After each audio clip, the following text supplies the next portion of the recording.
On en a à peu près pour 30 minutes, c'est ça hein? Ouais. 30 minutes, ouais. Il est 9h35 les amis. La journée est déjà bien entamée, puis depuis 5h du matin, comme je le fais tous les jours avec mon rituel, vous commencez à connaître pour celles et ceux qui me suivent dans mes conférences, mes séminaires, mes programmes. Je me rends sur la rive sud de Montréal pour l'enregistrement de 2 émissions de télé qui seront diffusées au mois de mai prochain et avril prochain sur le thème de la culpabilité, sur le thème de cette capacité à croquer la vie à pleines dents avec une belle entrevue avec mon ami Sylvain.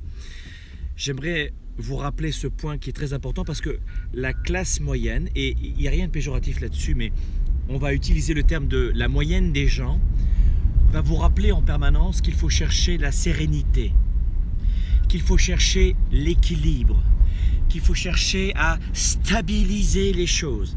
Alors je vais vous dire un truc, ça fait à peu près maintenant plus de 20 ans que je coach, j'accompagne, je rencontre, je côtoie les grandes fortunes de ce monde, pas uniquement les grandes fortunes financières, mais des personnes très sages aussi, même intérieurement, qui ont accompli leur vie, leurs affaires, leurs relations, leurs décisions, leurs émotions. Hormis le fait que j'ai accompagné les 30 principales fortunes canadiennes, je vais vous dire un truc. Il y a quelque chose qui est assez remarquable et qui est faux, et je ne sais pas comment ça passe, et ça traverse les générations, ça passe de génération en génération dans la classe moyenne. C'est vous devez absolument chercher la stabilité et l'équilibre. What? Mais je ne cherche pas l'équilibre dans ma vie. Moi, pour travailler, et après, je ne dis pas que mon discours s'adresse à tout le monde, certainement pas. Mes valeurs, la projection des 5, 10, 15, 20 prochaines années, mon message ne s'adresse vraiment pas à tout le monde. Quasiment à une infime partie de la population, peut-être 3% de gens qui peuvent écouter cette vidéo et la comprendre. Et adhérer surtout.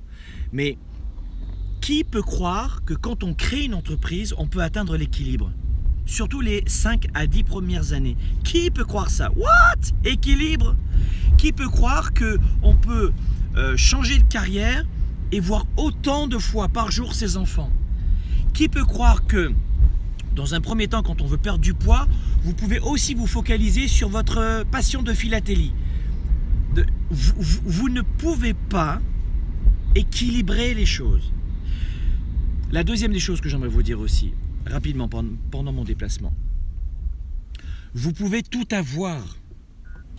Ce n'est pas aux antipodes de ce que je viens de vous dire. Vous pouvez tout avoir, mais avec le temps. Ma grand-mère me disait souvent, laisse le temps au temps, et elle avait raison. Vous pouvez tout avoir, la santé et les amis, la santé et l'argent, la famille et le travail. Vous pouvez tout avoir, le « et », vous pouvez l'avoir. La classe moyenne, la plupart des gens vont vous dire c'est la santé ou le travail, c'est l'argent ou les amis. C'est faux, c'est complètement faux. Vous pouvez absolument tout avoir, mais avec le temps. Donc numéro 1, ne cherchez pas l'équilibre.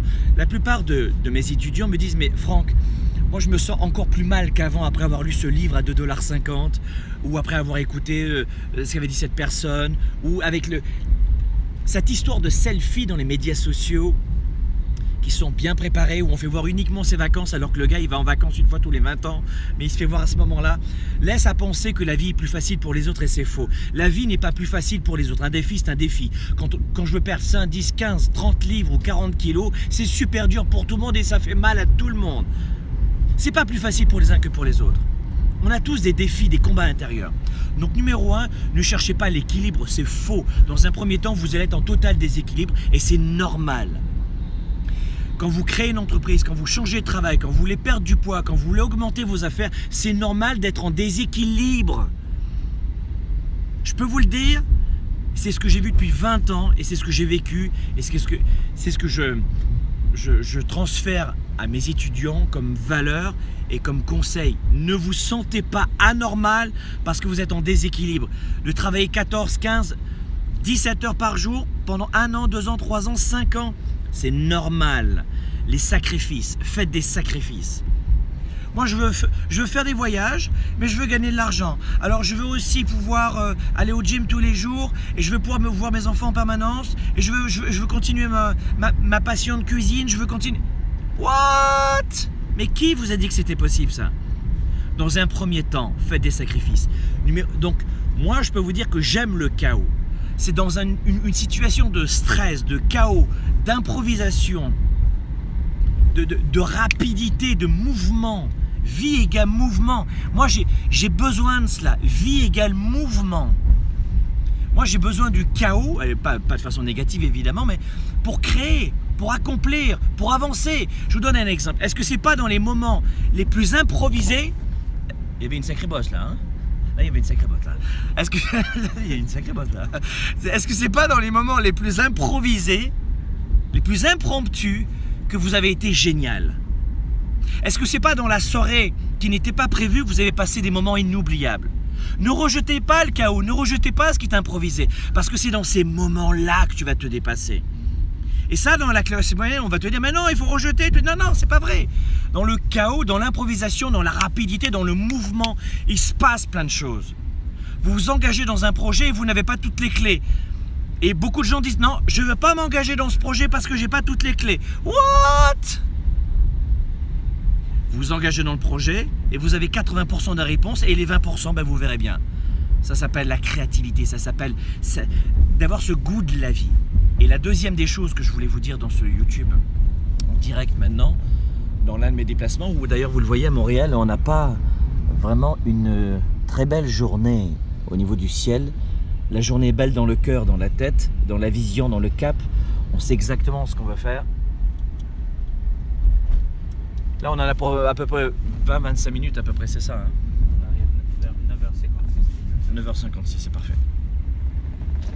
Et la deuxième des choses que je voulais vous dire, mes amis, c'est que, effectivement, ça va prendre du temps, c'est normal. Ce sera plus long, plus difficile, ça demandera plus de créativité et plus d'argent que prévu. Toujours, je vous répète cela. Donc ne vous trouvez pas anormal dans cette étape de créativité, dans cette étape de changement de cap de votre vie. Parce que le chaos dans lequel vous allez vous placer, puisque vous sortez de votre zone connue, votre zone de connaissance, votre zone de confort, vous attend, la progression vous attend en dehors de cette bulle de connaissance. Mais le chaos aussi, l'inconnu aussi, la peur aussi, les obstacles aussi. Vous allez devoir improviser. Mais vie égale problème. Vie égale problème, les amis. Habituez-vous à cela. Et pour ma part, le chaos m'a pas trop mal réussi.